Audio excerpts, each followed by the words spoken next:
Información clave está Rodrigo Chicopar de Ciudadano Inteligente, Nicolás León de Idea País, Kena Lorenzini de Corporación Humanas y Luis Larraín de Fundación Iguales. Y Nicolás León había quedado con algo pendiente. Sí, primero pidió un segundo, después un minuto. Ahora se puede tomar más. Es que, bueno, yo sé que es un tema que se está apartando de lo que estábamos hablando recién. Después podemos volver porque a mí me interesa el tema de transparencia, el tema Pizarro también. Creo que se puede comentar mucho. Me quedé callado a la vuelta anterior porque a mí me gustaría, antes de decir cualquier cosa, sumarme al duelo de la radio. Gracias. Y en general, quizás podríamos dedicarle unos minutos a conversar sobre este drama del suicidio, a conversar sobre el problema de la depresión en general en Chile. Yo creo que hemos construido una sociedad donde cortamos los lazos, donde la gente se ve como una isla, donde no damos espacio a la fraternidad, donde la solidaridad no existe, donde no se construye sociedad, donde no... Y eso a mí me preocupa mucho. O sea, el tema... Esto debiera ser uno de los medidores más importantes que tenemos como país, de cómo nos reconocemos como un país desarrollado. O sea, para mí esto es mucho más importante que el PIB per cápita, mucho más importante que cualquier otro indicador, y creo que este debiera ser nuestro indicador año a año con el cual nos medimos, digamos. Y si no lo estamos haciendo es porque no hemos entendido nada de cómo funcionan las cosas y cómo tenemos que acompañarnos, acercarnos, vivir, encontrarnos. Y ese es el tema de fondo. O sea, yo quedé profundamente afectado por lo mismo y por eso me sumo al duelo de la radio y creo que este es un tema que tenemos que abordar desde la política pública también. Es un tema que no hemos sabido, y si estamos a la altura, no hemos estado a la altura del tema en general. O sea, para mí es un tema clave que no se ha abordado, y creo que esta podría ser una buena oportunidad para rendirle un bonito homenaje a alguien que dio una opinión siempre con mucha pasión a propósito de esto, que es un tema que no hemos abordado como país. Y a mí me interesaría desde mi humilde posición, trabajando como director ejecutivo de una fundación, impulsar un diálogo país a propósito de esto, digamos, a propósito de la gente que lo está pasando mal y que por muchas razones se encuentra solo. Y espero que si es que, porque yo creo que una muerte no puede servir, pero si es que sirve para algo, es que para que nos demos cuenta de que esto pasa en más de 1 millón de chilenos todos los días y está pasando hoy día, digamos. Entonces, bueno, eso para mí. Yo creo que podemos volver también al tema de transparencia. Sé que es difícil, pero... Yo creo que se relacionan, ¿eh? Hace poquitito alguien me decía que si encontraba algo, una psiquiatra, una psicóloga me decía, si encuentras algo que te hace sentido, abrázalo, porque no abunda, no, es muy escaso. Es muy escaso. Las cosas que hacen sentido, que te afirman y que fortalecen el vínculo con la vida, con la razón, con el sentido de vivir, abrázalo. Y yo creo, fíjate, tengo la sensación de que lo que hacemos acá es ayudar a traducir, a entender, a que alguien le haga... que no se sienta perdido y encerrado, encerrada, digamos, perdida, encerrado, o con falta de sentido en lo que uno ve de la vida que le toca vivir en comunidad, digamos, con los demás. A propósito de lo que estás diciendo el día de ayer, hay unos TED que circulan en redes sociales que son alucinantes, y hay una niña... Explícame, no todo el mundo sabe. El TED son charlas cortas que se hacen en contexto de auditorio, donde alguien toma una idea y la desarrolla en un corto tiempo. El día anterior había publicado uno que me llamó mucho la atención, que dice relación con lo que dices, Nicolás. La educación mata la creatividad, quiero decir, la creatividad como un impulso esencial de los seres humanos para ajustarse a la vida, la creatividad. Entonces dice, la educación mata la creatividad, es decir, un académico. Y lo publiqué, y al día siguiente, muchas gracias, no recuerdo el nombre de quien me lo respondió, me dice, la respuesta está en esta niña de 13 años, que en su exposición señala cómo... hay 2 objetivos que persiguen los niños, básicamente, que no tienen nada que ver con lo que los adultos esperan de los niños, y por lo tanto de la vida en adelante, y por lo tanto las políticas públicas, etcétera, etcétera, etcétera. Me pareció tan pertinente. Dijo, be happy and healthy. Happy and healthy. Ser felices y sanos. Ser felices y sanos. Y una niña de 13 años, un niño de 13 años, y que había encontrado en el esquí, digamos, en en el esquí, cómo había encontrado esos aprendizajes fundamentales que los adultos por otras vías, digamos, le asignan a las vidas humanas, ¿no es cierto? Como por otra vía, había encontrado en el esquí ella el cumplimiento de normas que dicen relación con el respeto a los demás, el trabajo en equipo, cómo tomar decisiones que sean buenas tanto para él cuando está esquiando, niño de 13 años de nuevo, y también en el tomar buenas decisiones, digamos, se considera el resto, digamos, decisiones que como ser humano al momento de estar esquiando, imagínense ustedes, este niño de 13 años, cómo se va formando, cómo se va haciendo, sabe, has aprendido eso, digamos. Y de nuevo repite happy and healthy, de ser feliz y saludable como dos grandes objetivos para la vida, digamos, y de las políticas públicas, si usted quiere, o de los padres al momento de tomar decisiones sobre dónde poner a sus hijos. Quiero decir varias cosas. Luis Larraín, de Fundación. Lo primero es que hay una especie de castigo social hacia las enfermedades mentales o psicológicas, porque si a ti te falta insulina o te falla el páncreas, riñón, pulmón, todo el mundo está ahí, todo el mundo te apoya, no es tabú con conversarlo, pero si te falla la serotonina o la recaptación de noradrenalina, no me acuerdo los términos exactos, nunca sé si es como que te falta o te sobra o lo que te tiene que hacer que desaparezca o que baje falta, pero bueno. Hay un castigo social, no se conversa, es tabú, hay que esconderse. Entonces, por ejemplo, claro, el tema de Longueira, o también en Estados Unidos, creo que acá no hemos llegado a esos niveles. Y a propósito de los rumores sobre la presidenta, leí una columna el fin de semana, no me acuerdo de quién, de que en Estados Unidos, si se descubre que algún presidente ha tomado alguna vez un antidepresivo, es un asunto de interés público. Y sí, casi que debe renunciar, y no solamente eso, sino que los récords son públicos. Entonces creo que es como injusto, porque a uno no eligió que le fallara la noradrenalina o la insulina, y finalmente ambas son cosas químicas. Pero hay un tabú sobre una y no sobre la otra. Lo segundo es que algo hemos avanzado en Chile, porque dentro de las patologías GES está la depresión, y eso hace que el acceso a las terapias farmacológicas está disponible para la población, ¿no? Al menos a ciertos medicamentos genéricos, pero al menos hay algún tipo de canasta básica. El problema es que los fármacos resuelven más bien los síntomas y no el fondo de la depresión. Y ahí lo que es más efectivo es una buena psicoterapia, que es algo que las canastas no son capaces de incluir en Chile todavía.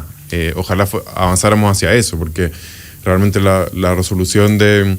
O sea, yo creo que, bueno, hay quizás depresiones que no tienen una solución tan fácil, pero otras que sí, con una buena terapia, pueden resolverse de forma bastante... Terapias sobre procesos, además, que no se apuran, que son nomás, y por lo tanto... Que son lentos, que requieren... Exactamente, y tienen el tiempo que... Y que muchos de los que hacen esas terapias para el auge, la patología del auge, se van, porque son gente joven que sale, que egresa, trabaja como psicólogo, y después de un par de tiempo, y esos pacientes, o sea, si yo que soy psicóloga tengo a alguien, si tengo que hacer algo muy importante en mi vida, no sé, que me cambie mi vida, derivaré a mi paciente, pero en este caso, tú ibas con la psicóloga fulanita de tal, se fue. Llega otro. De su práctica, digamos, o su... Más que práctica, yo diría gente que egresa y que rápidamente entra a estos espacios porque les gusta, pero después, como dijo Nicolás, empieza a venir, de alguna manera, a propósito de la fraternidad y todo lo demás, empieza a venir un gustito por saber que ganar un poco más de plata, ¿entiendes? De otro, y abandonan el servicio público, el espacio público, y esos pacientes quedan votados, porque nadie o sea, viene otra, imagínate contar toda la historia nueva, te va a ir te deprimís más todavía.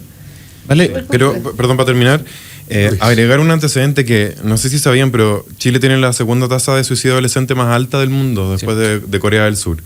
Entonces creo que claramente hay un problema no resuelto en Chile, que quizás tiene que ver con el consumismo, la individualidad, con qué sé yo, incluso la dictadura podemos culpar, yo creo que hay la falta de confianza.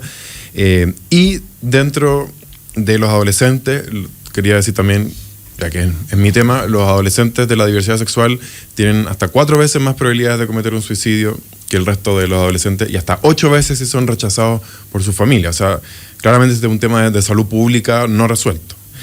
Y por último, también hay indicadores de la OCDE que muestran que Chile es lejos el país con menos nivel de confianza interpersonal entre los miembros de la sociedad, y creo que eso también influye porque esto es una sociedad individualista en que no confiamos en lo colectivo, en que no confiamos en las instituciones, que no confiamos en los vecinos, y claramente ese es un ambiente que no es propicio para tener una mejor salud mental.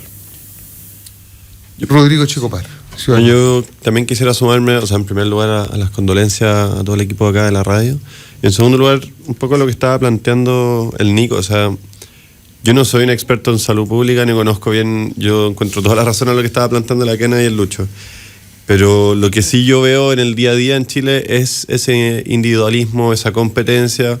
O sea, Corea del Sur y Chile, me imagino que no es casualidad que estén ahí, y son dos sistemas que han armado esta competencia a nivel escolar brutal, en donde el que tiene que ganarle al de al lado para poder ser aceptado tanto por sus padres como por su autoridad de aceptación, y al final es la forma como nos entendemos como personas, en definitiva. Es cómo nos valoramos como personas al final. Y uno lo ve en distintas cosas y en los distintos aspectos, y uno dice, bueno, ya, pero eso tiene que ver a veces con la cultura y no tiene nada que ver con las instituciones, pero no es tan cierto, porque las instituciones van construyendo nuestra identidad. Entonces, cultura. Si nosotros tenemos instituciones que te dicen, en educación tú sálvate solo y estudia solo, bueno, obviamente que uno va agarrando un poco esos rasgos y internalizándolos dentro de la cultura, y eso aquí en Chile lo tenemos en muchas cosas. Entonces, no sé si es como culpar a la dictadura, pero sí es importante entender en cuál es la cancha en la que estamos jugando y por qué creemos que va a ser distinto. Me tocó conocer, por ejemplo, el sistema educacional finlandés, que es muy distinto, que es otra cultura, lo que tú queráis. Pero allá era lo que estaba planteando Álvaro antes. O sea, hasta los 7 años, olvídate que van a aprender a leer. Ahí están aprendiendo a jugar, están aprendiendo a cómo compartir con quienes están a su costado y a entender cómo se conjugan en una comunidad. Y eso no tenía nada que ver ni con matemáticas ni con leer, porque las cosas importantes de la vida también son aprender a vivir en comunidad, aprender a vivir con quien está a nuestro lado. A mí siempre me hacía mucho sentido un poema con el cual comienza este libro, ¿Por quién doblan las campanas?, de Hemingway, que es un pequeño poema, son algunas frases, pero que lo que dice es que no preguntes por quién doblan las campañas, porque siempre doblan por ti. Y ahí están hablando de la guerra al final, de los muertos, de cómo da lo mismo de qué lado sea, si lo conoce o no lo conoce, al final tú estás perdiendo parte de esa comunidad que nosotros como humanidad es nuestro rasgo distintivo, nosotros nos sentimos parte de una comunidad. Y yo creo que es proyectable al sufrimiento humano en general, o a los éxitos humanos en general. Entonces, yo también, para cerrar ahí con esa reflexión, el sufrimiento, lo que le pasa a la persona que está a mi costado, no es algo que pueda ser diferenciable de lo que me pasa a mí. Al final también me pasa a mí. Yo me sumo integralmente a lo que dijo el Rodrigo Checo, y me pasa que bueno, quizás yo sugeriría 2 cosas, ya aprovechando esta posición que me permite hoy día comentar a ustedes este tema. Uno, que para entender el tema más a fondo hay una columna de Juan Manuel Astorga que escribió el 17 de julio del 2013 a propósito del tema de Longueira en el Publimetro, que habla justamente de esto, habla de un proceso que vivió él, y creo que es muy ilustrativo para poder darse cuenta de cómo se da esto. Y él titula la columna diciendo: tu historia es mi historia. Esto era a propósito de Longueira, pero creo que él, titulando la columna, da respuesta al problema de fondo, digamos, que es que exactamente lo mismo que planteaba Rodrigo, digamos, y que fue quizás también el lema, ¿se acuerdan? En las manifestaciones de Aysén, que era tu problema es mi problema. Digamos, bueno, yo veía también, a propósito de los TED Talk, este fin de semana un discurso que hace en este caso era un alto marino de Estados Unidos a una universidad cuando se gradúan, y le decía exactamente esto mismo. Les decía: miren, si hay uno en el barco que lo está pasando mal, lo estamos pasando todos mal, digamos. Y ese es el tema de fondo, el tema que tenemos que nosotros hacernos cargo como sociedad, vernos como iguales, darse cuenta que el problema que está pasando alguien al lado mío es mi problema, digamos. Y eso pasa por concebirnos de una manera distinta, digamos. Yo creo que por ahí se encamina la solución y creo que debiéramos rechazar cada vez que alguien argumente a favor de cualquier cosa como si esto se tratara solamente de una isla, digamos, se tratara solamente de un tema muy puntual de uno o de otro, sino que es de la forma que nos conseguimos. Yo en eso, de nuevo, me sumo integralmente a lo que decía el Rorro acá al lado. Sí, por eso no me... Oye, no, es que... Perdón, pero no puedo dejar de darme un poco de risa cuando el Luis y comentan de que solo Chile y Corea del Sur tienen los más altas tasas de suicidio adolescentes. No me río por eso, sino que digo, y en Corea del Norte sé que les prohíben suicidarse, porque tú decís, ¿cómo? Yo había no se mide, pues no hay datos. Que fuera en Corea del Norte, claro, no hay datos, probablemente. No, más que era yo pensé la al tiro y dije, o sea, pegado que en Corea del Norte lo prohíben. Yo solo quisiera agregar que en Twitter hay una campaña muy potente que se llama No Estás Solo, que son jóvenes que se ponen con un cartel que es para que los jóvenes y les dan hay una dirección donde pueden escribir y qué sé yo, que es acompañamiento sobre todo a los jóvenes respecto al suicidio, pero jóvenes y adultos y todo, pero me da la impresión que por la gente que se pone con los carteles que dicen No Estás Solo es para los jóvenes. Pero yo quiero decir algo, no es solo la dictadura que ya de alguna manera puede haber dejado cosas, sino que el sistema neoliberal no es solo económico, es cultural.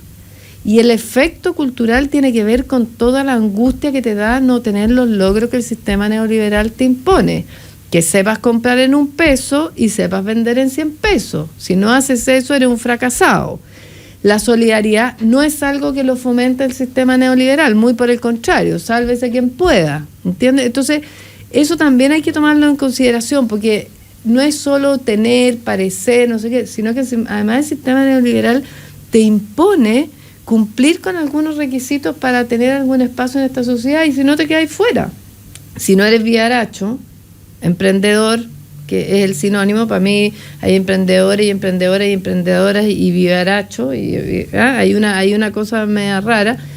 Si no cumples con esos estándares, estás ahí fuera de la sociedad y por lo tanto el aislamiento te va a llevar en algún momento, si te pilla, por miles de otros factores también, porque la resiliencia, que también, por ejemplo, la resiliencia es un concepto neto del neoliberalismo. Es decir, yo soy resiliente porque soy capaz de salir sola de mi problema. Eso es muy heavy, eso es muy neoliberal y tú lo escuchás a cada rato, incluso psicólogas hablando de la resiliencia, O sea, ojalá no sea ese el tema, sino que solidariamente pueda salir porque tu familia, porque tus redes, porque por último en Twitter te empiezan a apañar. ¿Tú cachai? Los que somos tuiteros sabemos que la gente que se conoce por Twitter se junta y de repente se juntan para animar a otra persona. Es súper interesante eso. Sí. Que probablemente está en la base de las cifras que Lucho da sobre el suicidio en jóvenes de la diversidad, que es un no apañamiento. ¿Ha incluido ahí los trans? Porque los trans tienen una altísima tasa. Sentirse solos, cortar todos los puentes, quedarse sin nada, a dónde cruzar, a dónde abrazar, a dónde encontrar. Sí, y yo no puedo dejar de unir la política, digamos, entenderla desde este particular punto de vista, porque tiene que ver justamente con eso, es la cara, digamos, positiva, generalmente tiene que ver con... No es ajeno, y probablemente es la coherencia y es la consecuencia, y en la crítica política, o en el análisis político, lo que uno pide justamente cuando dice coherencia, no es una virtud lisa y llanamente individual a propósito de que tu historia es mi historia. No, tiene consecuencias sociales, y uno... A ver, ayúdeme a entender cómo es posible. Entonces uno parte, ¿no es cierto?, hablando del caso del senador Pizarro. Digo, es que parece que el primer impulso de uno es que si estáis cumpliendo esa misión, cuando tú tienes una cierta y determinada realidad que la vives y la padeces todos los días, hay algo que no está bien en eso. Perdón, a ver, ¿soy yo nomás? No. Perdón, ¿soy yo nomás el que...? Pero qué alivio escuchar que para otro también le resulte algo disonante. Hay algo que es disonante. Hoy día en la mañana escuchaba, entonces para seguir hablando de política, el congelamiento de la dieta de los parlamentarios. Entonces, bueno, es una señal importante y hemos abogado durante años, digamos, para que se congelen las dietas.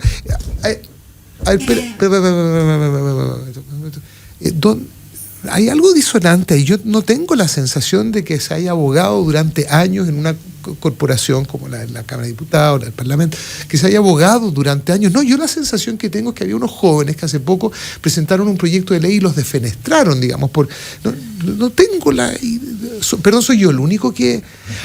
Porque si eres el único tienes un problema. Si eres la única, tienes un problema, ¿no? Esto no quiere decir que hay que uniformar, pero creo que en la coherencia, en la consecuencia, en esto que uno dice, cuáles son las prioridades, digamos, de orden espiritual, ético, moral, lo que usted quiera, digamos, que estén donde deben estar. Porque hay mucha... Bueno, sí. La rabia es un sentimiento muy asociado a la pena también, a la tristeza, a la melancolía, a no sentirte parte de una manada donde las reglas son... La cohesión social. La cohesión social en ese sentido es clave, todos estos temas que hablamos. Cuando hablamos de política, al final, y qué pena que cuando hablamos de política hoy día en Chile, en general estamos hablando de cosas malas, de decepción, al final de corrupción en algunos casos. Porque al final lo que debiese ser la política en una sociedad es la discusión sobre cuál es el bien común. O sea, la política es la forma en que nos determinamos nuestra historia, en donde tomamos las decisiones que van a regir a toda nuestra comunidad. Y el único debate que debiese ser legítimo desde un punto de vista de que no estamos solos, no puede serse el de, mira, a mí me conviene así que esta es mi decisión y yo voy a pelear para que sea esta mi decisión. Sino, mira, estamos... Todos estos 17 millones de chilenos y cuántos millones de vecinos también, y nuestra pregunta debiese ser cómo queremos vivir en conjunto y cuál es el bien común de todos nosotros. Entonces la política debiese ser sobre eso y a veces es sobre otra cosa y es muy triste, porque la coherencia no es, o sea, claro, como un valor en sí mismo, pero la falta de coherencia es un síntoma de que lo que se está planteando ahí no son principios ni convicciones respecto al bien común, sino que al final lo que se está planteando ahí es la conveniencia política del momento y el cálculo político de ese día. Y yo estoy muy de acuerdo en que la política debe ser el reflejo de esa comunidad, de esa sensación común de que, oye, en este barco estamos juntos, o sea, vaya para donde vaya, nosotros estamos juntos acá. Y nos sentamos a conversar sobre a dónde queremos ir, o al final perdemos todo. Ahí lo que sirve mucho pedagógicamente para entender qué significa el bien común, porque a veces... es un tema que se usa mucho, que se manosea mucho, que es una palabra que se dice. Es entendernos como una familia, digamos. Entendernos como cuando alguien en la familia, por mucho que ya digamos que la familia le va bien y el papá gana más plata, entonces el PIB per cápita de esa familia es extraordinario, ha mejorado. Pero si hay una persona de esa, digamos, tuvo un accidente y se quebró un pie, digamos, todos estamos sufriendo por esa persona, digamos. Entonces, no es solamente el bien de todos, sino que también es el bien de cada uno de los miembros de esa comunidad, digamos.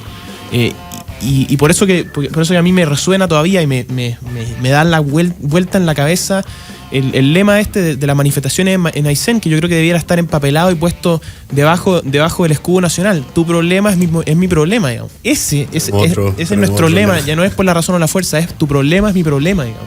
Esa es nuestra forma, es la forma que tenemos que entendernos. Y cómo tenemos que entender la política, yo estoy completamente de acuerdo con lo que plantea Álvaro. ¿Les puedo dar la cuenta? La cuenta se llama @todомejora. Esa es la cuenta que tiene este acompañamiento que lo mandó Ni Una Muerta Más. Sombritas, @sombritas nos mandó este dato, todo mejora, que son los... Y quiero agregar una cosita, así estoy como Nicolás León. Un segundo. Sí, por favor, Kena, sí. Un segundo. No, que quiero decir que además... Kena, tu problema es mi problema. Tu problema. Además, no quiero ser latera, pero es una realidad. La depresión afecta en su mayor cantidad a mujeres. Y tiene que ver con el sistema en el que vivimos. Siempre ¿no? Que las mujeres... tienen menos, son más discriminadas, tienen menos acceso a salir de sus casas a trabajar, afuera de la casa, a trabajar adentro, pero tienen menos, o sea, hay solamente un 42% de mujeres que trabajan fuera del hogar, además que en el hogar. Eso, más la falta de oportunidades, me carga la falta de oportunidades. La falta de derechos para mujeres han hecho que para nosotras sea un tema muy, muy relevante. Súper de acuerdo, y con eso me engancho brevemente de una cuña del diputado Andrade que dijo, ¿cómo se llama esa enfermedad que le da a los ricos? Depresión. No. A eso no la escuché. Ese yo creo que La enfermedad que le da a los ricos. ese es no sé, quizás no, bien. un pensamiento del ignorancia. comunismo de los años 60, quizás. Así como eso de que la homosexualidad es una desviación del capitalismo, la depresión también es una desviación del capitalismo. Y me parece muy ignorante porque efectivamente, como dice Kena, son justamente los grupos más discriminados, más oprimidos, los que tienen mayores tasas de depresión. Son las 10 de la mañana con 5 minutos. A la vuelta de una pausa que vamos a hacer ahora aquí en Combinación Clave, vamos a leer las redes sociales. Por lo pronto les agradezco. Perdón, quizás los ricos tienen más diagnóstico. Puede ser. Claro. Claro. Más oportunidades, más acceso. Más licencias médicas. Más medicamentos, más caros, más terapia, más psiquiatras de 100 lucas la hora, pero El más, mejor indicador de la más tasas de depresión. No. Vamos a volver de la pausa. Estamos con Rodrigo Echecopar de Ciudadano Inteligente, con Nicolás León de Idea País, con Kena Lorenzini de Corporación Humanas y también con Lucho Larraín de la Fundación Iguales. Y con ustedes, muchísimas gracias. Estamos en Combinación Clave, en Radio La Clave en la 92.9. Vamos y volvemos. Conéctate